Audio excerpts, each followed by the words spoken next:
Show. It's the Barbara Show. Coming your way with a smile today. Down the humorous path with a lark and a laugh. It's the Barbara Show. The Barbara Show. Welcome to Humorous Adventures with Barbara. Well, welcome again to the Humorous Adventures with Barbara. Today's topic is about cars. Cars. C-A-R-S. That's how I say it. Now, learning how to drive, I think I mastered it with a little help from my brother. And one of the things you had to learn how to do is something called a three-point turn, where you back out, then go forward, and then turn around. You had to master the art of parallel parking. And living in Boston, it was very challenging because in the wintertime, on these big snowstorms, it would be really slushy. The plow would put the snow in these big banks on either side. I happened to live on this big, steep hill going this way, but it was a one-way. So in order to get home, I had to go up another steep street and then turn and then do another sharp turn. So what you had to learn how to do when it was really slushy is once you made a decision to go up a slushy street, do not let go of the accelerator. Why? Because your car will then just go like this and potentially smack into a parked car, which is not the optimum thing. But it was something that we just all knew we had to do, so it was not a problem. I mastered that, and you take the turn and then watch out for the banks of snow. I was a master at parallel parking. Once I moved to California, forget parallel parking. I don't even think I can do it now. I've lost the art of it. If there is not a spot that I can just pull into, I will drive and drive and drive until I can find a spot to pull into, because I think I'm spatially challenged now. I don't know. I think it's my personal problem. Now, because I am a single woman, I will be the first to admit I know nothing about cars. And actually, I do not want to know anything about the mechanics of cars. I just want to go to a mechanic and let them do it. So when I buy a car, I buy the extended warranty, one of my tips, and it will be worthwhile once you hear the rest of my story. So I drive in to the dealership that I bought the car. I'm on scheduled maintenance, and I show up for all the scheduled maintenance. And I tell them, I know nothing about cars. Please do not let me drive out of this dealership with something wrong with this car. Rip me off if you will. Sell me extra things I don't need because I don't even know. But do not let me drive out of here with something wrong. And they said, of course we wouldn't. Of course not.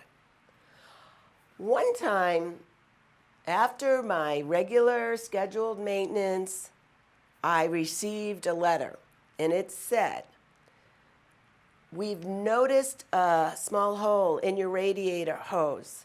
Well, I read that, and I called them up right away. And I said, what is this all about? Why did you let me drive out of there? And they said, oh, our technicians are so trained that it was probably a very minute hole. Don't worry about it. You can take your time. Don't even think about coming in for your next 6 months. It's fine. So they tell me it's fine. It's fine.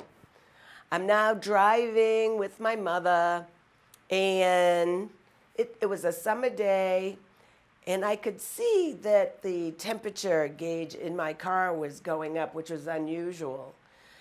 But I learned another tip, and that tip was if your car starts to overheat because it's really hot out, turn the heat on, and that somehow will release in the temperature in the car, and it'll go down.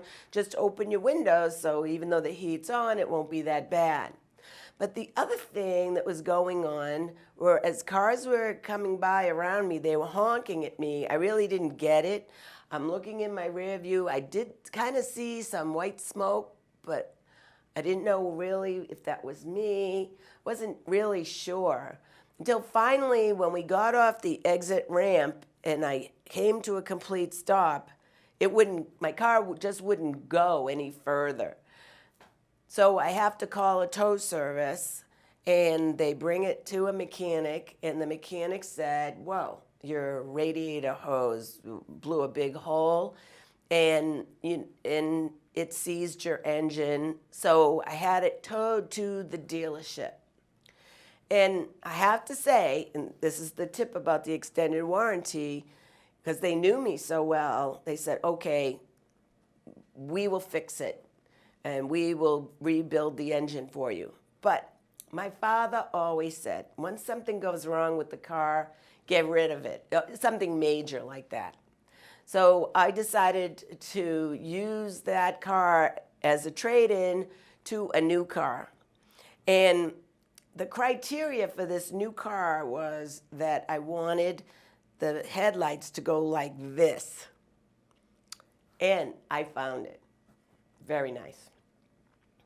I also was hoping with the new car that I would have a license plate that I could remember, because if anybody ever said 1AQC599, your lights are on, my plate made no sense. I couldn't ever remember it. So if they ever said my plate, and your lights are on, I would never know. So I was hoping with the new car that it would be a plate I could remember. And I got the envelope from the DMV, and I opened it. And lo and behold, I opened it, and it said 2Man 005. And I never laughed so hard because, wow, this is so easy to remember. And it's kind of fun, because when I would pull into places, they'd say, well, what does that mean? Thinking it was a personalized plate, but it wasn't. The DMV just made it up just for me. So I said, well, 2Man means I need 2 men, and 005 is a secret agent for a woman. So everybody would get a laugh. I had that car for 17 years. And, every time I drove around in it, he was my friend, and he, meaning he was 2Man. I would refer to, hey, 2Man, how you doing today? Okay, we're going here. So after the 17 years, I needed to get a new car. And my boss and I were trying to think of a new plate that would be fun. So we came up with 2 names, and we were having a contest at the office. First name, 2Man 007. Well, I love that name because it's still 2Man, and it happened to be 2007. And now 2Man 007 is really a secret agent. Or the other name was 2Man 4BG, Barbara Gross. So we had the contest, and sure enough, 2Man 007 won. So, okay, great. It was a Wednesday, and I went on the DMV site just to see if 2Man 007 would be available, and it was. So on that Saturday, the weekend, I thought I'll purchase the plate. And I go on the DMV site to get 2Man 007, and it says unavailable. I'm like, unavailable? How can 2Man 007 be unavailable? I tried to get it on a Wednesday, it was available. Now it's Saturday and it's not available? Who would want a plate like that? So I reboot my computer, I go back on the DMV site and try to get Two-Man 007, thinking there's some kind of glitch here. Nope, not available. I tried again and again. And finally, I said, okay, I will try to get Two-Man 4BG. I try to get that plate available. Okay, but just for fun, I tried to, now that I purchased Two-Man for BG, just wanted to see if Two-Man 007 would be available. And sure enough, it was. So go figure, I'll just leave it up to fate that I was meant to have Two-Man for BG. Now, used cars. Before I moved to California, my parents would get us used cars to get around to our jobs after school. And one summer, I needed to get around Cape Cod and then to bring me back to school once the semester started. And this car was pretty good. It was pretty zippy.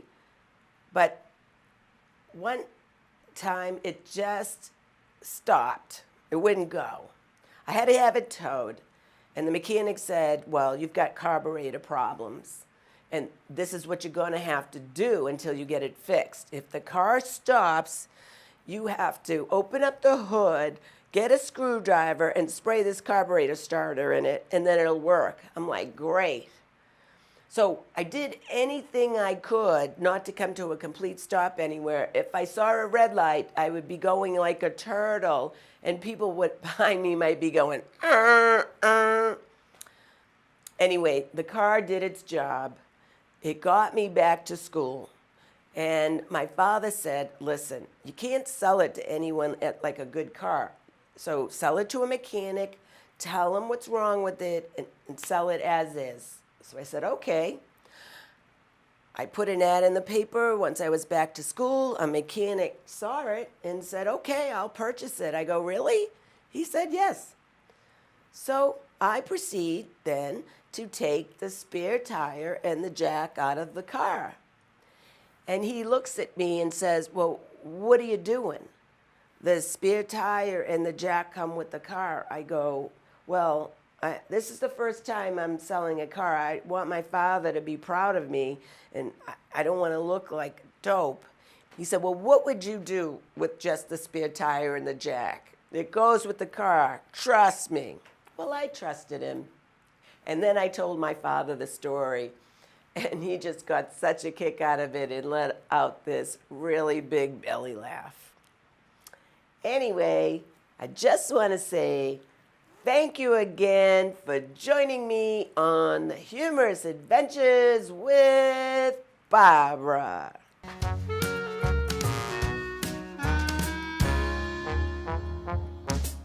It's the Barbara Show. It's the Barbara Show. Coming your way with a smile today. Down the humorous path with a lark and a laugh. It's the Barbara Show. The